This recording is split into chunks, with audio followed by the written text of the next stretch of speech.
നിമിഷപ്രിയയുടെ മോചനവുമായി ബന്ധപ്പെട്ട വിഷയത്തിൽ നിർണായക നിമിഷങ്ങളാണ് കടന്നുപോകുന്നത്. മോചനത്തിനായുള്ള കാന്തപുരത്തിന്റെ ഇടപെടൽ പ്രതീക്ഷയോടെ നോക്കിക്കാണുകയാണ് എല്ലാവരും.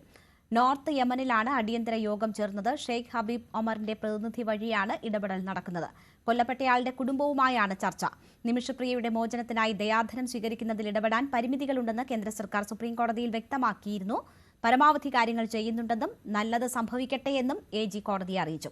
വധശിക്ഷ നടപ്പായാൽ അത് സങ്കടകരമെന്ന് സുപ്രീംകോടതി വ്യക്തമാക്കി.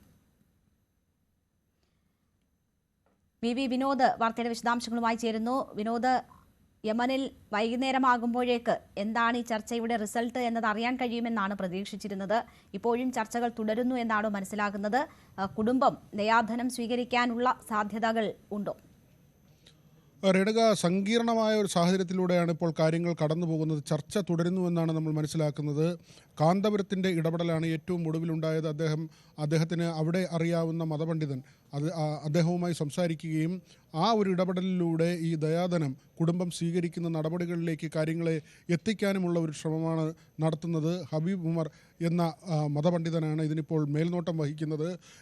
യമൻ ഭരണകൂടത്തിൻ്റെ പ്രതിനിധികളും അതോടൊപ്പം തന്നെ ഗോത്ര വിഭാഗത്തിൽ നിന്നുള്ള പ്രതിനിധികളും ഒക്കെ തന്നെ ഈ ചർച്ചയിൽ പങ്കെടുക്കുന്നുണ്ട്. പക്ഷേ അവിടുത്തെ ഒരു പ്രശ്നം നമുക്ക് കേന്ദ്ര സർക്കാരുമായി ബന്ധപ്പെട്ട ഇന്നത്തെ കേന്ദ്ര സർക്കാരിൻ്റെ നിലപാട് അവിടെ ഇടപെടുന്നതിന് നയതന്ത്രപരമായ ഇടപെടൽ നടത്തുന്നതിന് പ്രയാസമുണ്ട് എന്ന് പറയുന്നത് അവിടെ യമനിലുള്ള ആഭ്യന്തര കലാപമാണ്. അവിടെ അങ്ങനെ ഒരു സ്ഥിരതയുള്ള സർക്കാരല്ല. അതുകൊണ്ട് തന്നെ ഈ ഗോത്ര വിഭാഗങ്ങളൊക്കെ പല ഗ്രൂപ്പുകൾ അവിടെ പല കേന്ദ്രങ്ങളിലായി അവരുടെ ശക്തി ഉറപ്പിച്ചിട്ടുള്ള ഒരു സാഹചര്യമാണ് നിലനിൽക്കുന്നത്.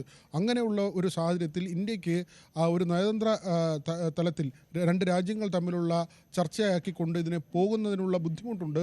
ആ കാര്യമാണ് ഇന്ന് സുപ്രീം കോടതിയിൽ പറഞ്ഞത്. കഴിഞ്ഞ ദിവസം മുഖ്യമന്ത്രി പ്രധാനമന്ത്രിക്ക് കത്തയച്ചിരുന്നു. നിമിഷയുടെ അമ്മ യമൻ ഭരണകൂടത്തിലേക്ക് കത്തയച്ചു. അവിടുത്തെ പബ്ലിക് പ്രോസിക്യൂട്ടറാണ് ഈ വധശിക്ഷ സംബന്ധിച്ച ഉത്തരവ് അവരുടെ പേരിലാണ് പുറത്തു വന്നിട്ടുള്ളത്. അതിനുശേഷം നിമിഷ നാട്ടിൽ ബന്ധപ്പെടുകയും ഇങ്ങനെ ഒരു ഉത്തരവുണ്ട് എന്ന കാര്യം അറിയിക്കുകയുമായിരുന്നു. ഏതായിരുന്നാലും ഇപ്പോഴും അതിനുവേണ്ടിയുള്ള മോചനത്തിന് വേണ്ടിയുള്ള പരിശ്രമം നടന്നുകൊണ്ടിരിക്കുന്നു. ചർച്ചകൾ നടക്കുന്നു. നേരത്തെ തന്നെ ഇതുമായി ബന്ധപ്പെട്ട ആക്ഷൻ കൗൺസിൽ രൂപീകരിച്ചിരുന്നു.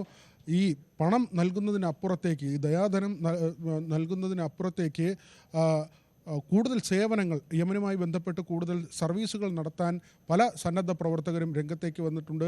അത് ആതുര സേവന രംഗത്തും അതോടൊപ്പം തന്നെ ഈ മരിച്ച തലാലിൻ്റെ സഹോദരനും മറ്റ് ബന്ധുക്കൾക്കും ജോലി നൽകുന്നതുമായി ബന്ധപ്പെട്ട ചർച്ചകൾ, ഈ ചർച്ചകളെല്ലാം ഒരു വശത്ത് നടക്കുന്നുണ്ട്.